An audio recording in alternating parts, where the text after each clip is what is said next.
राम दोस्तों, स्वागत है हमारे YouTube चैनल समृद्धि में।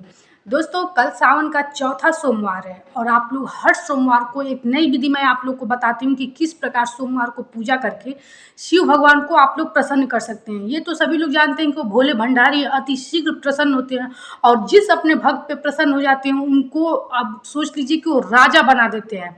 इसलिए शिव भगवान के अक्सर भक्तों को देखेंगे तो राजा की तरह ही जीवन जीते हैं। अब राजा का मतलब आप लोग ये ना समझ लीजिएगा कि हर आदमी के घर बरसा ही हो, हाँ, लेकिन स्थिति अच्छी खासी रहती है जिनके पर वास्तव में अगर शिव भगवान प्रसन्न हो गए तो। देखिए दोस्तों, शिव भगवान को प्रसन्न करना भी इतना आसान नहीं है, लेकिन शिव भगवान की कैसे चौथे सोमवार पे आप लोग पूजा करेंगे अपनी पति की आर्थिक उन्नति के लिए। यदि आपके पति का कार्य छूट रहा है, मिल रहा है, तो ये सब छोटे छोटे आप लोगों के जीवन में ग्रह दोष होते हैं जिसके कारण ये होता है, या फिर से कोई काम करते हैं उसमें सैलरी नहीं मिलती है समय से, फिर काम छूट भी जाता है, ये सब तमाम तरह की अगर दिक्कतें आ रही हैं तो कल सावन के चौथे सोमवार पे मैं एक आप लोग को कार्य बताऊंगी, वो निश्चित रूप से कीजिएगा। और यदि आपके घर में आपके पति को या फिर आपकी संतान को नौकरी जैसे पाने लायक हो गए हैं, पढ़ रहे हैं, लिख रहे हैं, लेकिन 1-2 नंबर से नौकरी नहीं मिल रही है, या फिर से घर में संतान सुख नहीं है, किसी भी ऐसी कोई भी ऐसी मनोकामना जो कि सालों से आप लोग की अधूरी चली आ रही है, कहीं भी जा रहे हैं आप लोग, सिर पटक रहे हैं, मंदिर में तीर्थ पूजा सब कर रहे हैं, लेकिन आपकी मनोकामना पूरी नहीं हो रही है, तो जो मैं आज उपाय बताऊंगी उसको आप लोग जरूर सोमवार को इस सावन में कीजिएगा। आपकी मनोकामना निश्चित रूप से पूरी होगी, क्योंकि उसी चीज को करके, उसी उपाय के द्वारा जब लंका पर विजय प्राप्त करना था भगवान श्री राम को, तो वही उपाय किए थे जो कि रामेश्वरम में मंदिर है। उस मंदिर में आप लोग रामेश्वरम का नाम सुने होंगे, वहीं पे श्री राम जी और सीता जी ने वो चीज किया था जिससे कि फिर जाकर वो युद्ध किया और लंका पर विजय प्राप्त किए। तो अब तो आप समझ सकते होंगे कि वो चीज कितना महत्वपूर्ण होगा और कितना उसमें शक्ति होगी कि जिसपे राम जी विजय प्राप्त कर लिए लंका पर, यानी रावण पर। तो आप लोग के, हम लोग तो मानव हैं, हम लोग के परेशानी तो भगवान के लिए लेस मात्र होगी जो चुटकियों में ख़त्म कर देंगे। तो वीडियो को इन तक देखिएगा, स्किप करके आप लोग उपाय को फिर जब दोहराते हैं कि ये करूं कि ये नहीं करूं, तो लोगों को समझ में हमको नहीं आता है कि आप लोग को क्या बताऊं। तो इसलिए आप लोग वीडियो को एकदम आराम से, आप लोग जैसे मैं ये कहती हूँ कि वीडियो देखना आप लोग को लिए आपको बहुत ज़रूरी नहीं है, कहीं भी स्टार्ट करके आप लोग छोड़ सकते हैं। छोड़ करके आप लोग वीडियो को आप बस बात सुनिए कि मैं क्या बता रही हूँ, ध्यान से बस बातें भी सुनेंगे तो आप लोग के लिए बहुत श्रेष्ठ कर रहेगा। तो वीडियो को स्किप मत कीजिएगा और अच्छी लगे तो एक लाइक जरूर कीजिएगा दोस्तों, क्योंकि आप लोग को हर तीर्थ पूजा की शुद्ध सात्विक जानकारी शास्त्रों के अनुसार सटीक मैं देना चाहती हूँ, कहीं भी त्रुटि ना हो। इसलिए आप लोग एक लाइक जरूर कर दीजिएगा ताकि मेरी जो प्रेरणा है वो और बढ़े, और सब्सक्राइब भी कर दीजिएगा ताकि ऐसी वीडियो की नोटिफिकेशन आपके पास पहले ही पहुंचती रहे। देखिए दोस्तों, कल सावन का सोमवार है, आप लोग सुबह से शाम तक की मैं आप लोग को दिनचर्या बता देती हूँ। यदि व्रत रहते हैं तो व्रत में क्या खाएं क्या ना खाएं, 16 सोमवार का व्रत रहती हैं तो कैसे रहें। देखिए, सबसे पहले आप लोग सुबह उठेंगी, जानती हैं कि सावन में गंगा स्नान करना कितना पवित्र माना जाता है, तो गंगा स्नान नहीं कर सकती तो गंगा जल मिला करके स्नान कीजिए। देखिए, ये तो सबके लिए है, सावन के सोमवार को आप लोग गंगा जल डाल के ही स्नान करें, बहुत श्रेष्ठकर होता है। गंगा जल डाल के आप लोग थाली सजाइए, बेलपत्र रखिए, चंदन रखिए, सफ़ेद चंदन रखिएगा, कभी भूल के पीला चंदन मत रखिएगा। और चंदन चाहे जैसा भी हो, महिलाएं कभी भी चंदन अपने माथे पर ना लगाएं, खास तौर से सुहागिन महिलाओं को मैं बता रही हूँ, चंदन किसी भी प्रकार का अपने माथे पे मत लगाइएगा। यदि आप लोग को कोई कहा भी है कि चंदन लगा सकते हैं आप, तो कमेंट बॉक्स में हमको लिख करके जरूर बताइएगा, क्योंकि चंदन सुहागिन महिलाओं को कभी नहीं लगाना चाहिए, उनको लाल रोरी या सिंदूर का ही टीका लगाना चाहिए।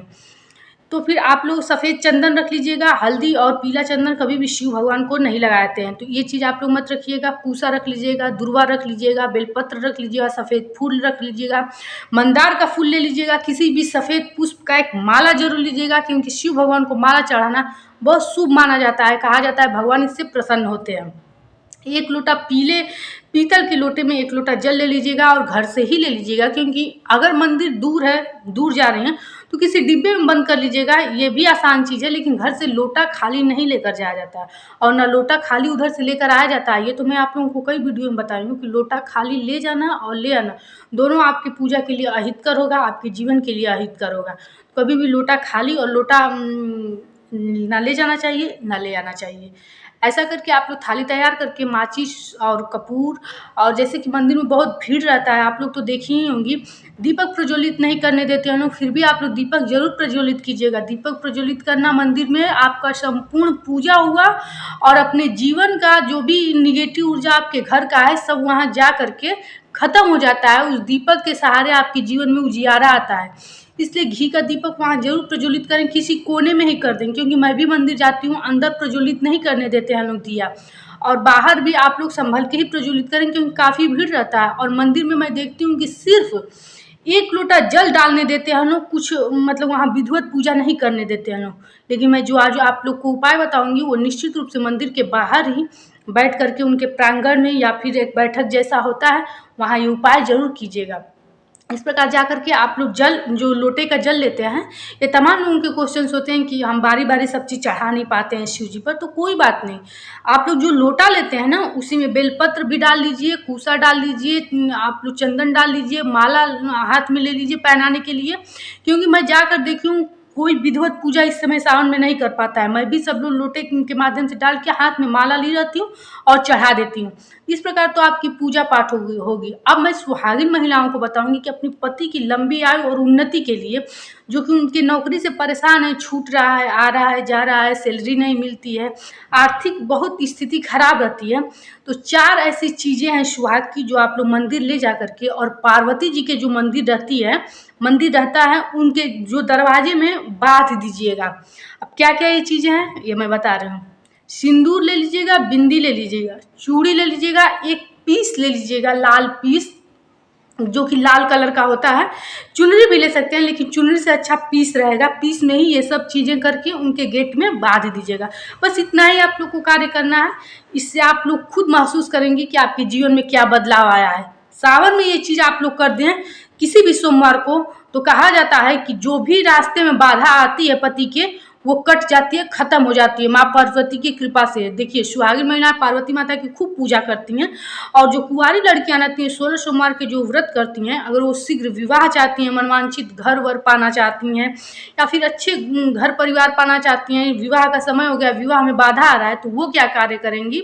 वो जो ये मैं हमेशा बताती हूँ कि रामायण में माता गौरी का जब स्तुति कर रही हैं सीता मैया, तो वो वही वाला पाठ करेंगी, जय जय गिरिवर राज किशोरी, जय महेश मुख चंद चकोरी।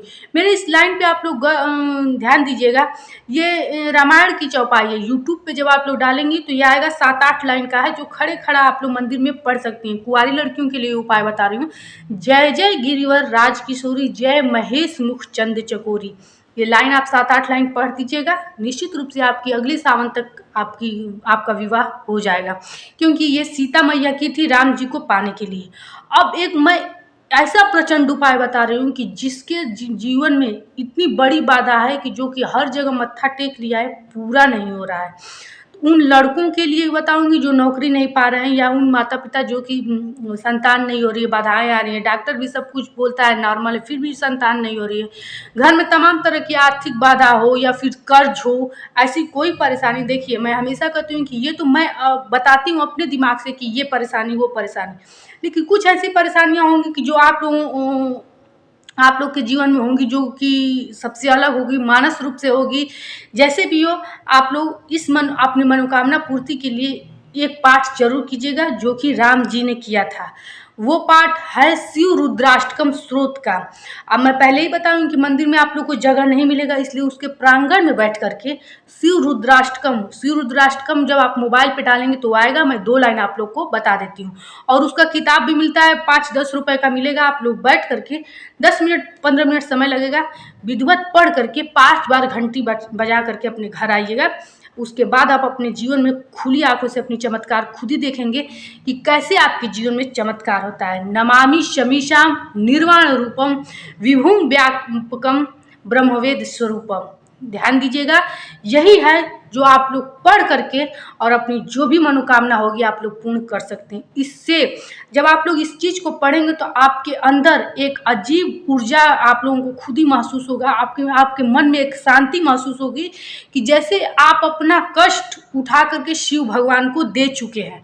अब वो शिव भगवान दूर करेंगे और आपके जीवन में देखिएगा कैसे एक पॉजिटिव ऊर्जा के साथ आपका जीवन अच्छा हो जाएगा। ये उपाय करके आप लोग देखिएगा और हमें खुद बताइएगा कि आप लोग को कैसा महसूस हो रहा है, क्योंकि शिव भगवान जब ये पाठ पढ़ा जाता है तो सारे कष्ट उस इंसान के, वो अपने भक्त के खुद स्वयं ले लेते हैं। और उस मंदिर से जब आदमी चलता है घंटी बजा के, तो उसका लगता है कि उसके शरीर से कोई भार हट चुका है। तो ये उपाय आप लोग जरूर कीजिएगा, आपकी मनोकामना निश्चित रूप से पूरी होगी। चाहे कितनी भी बड़ी विपत्ति हो, कोई बड़ा बीमारी भी हो तो खत्म होगा, क्योंकि राम जी की जब विपत्ति शिव भगवान खत्म कर दिए थे तो हम लोग तो छोटे मोटे इंसान हैं। वीडियो कैसी लगी दोस्तों, ये आप लोग जरूर बताइएगा, कमेंट बॉक्स में लिख करके जय श्री राम हमें जरूर बताइएगा। और अच्छी लगे एक लाइक सब्सक्राइब भी कर दीजिएगा। फिर मिलेंगे नए वीडियो के साथ। जय श्री राम।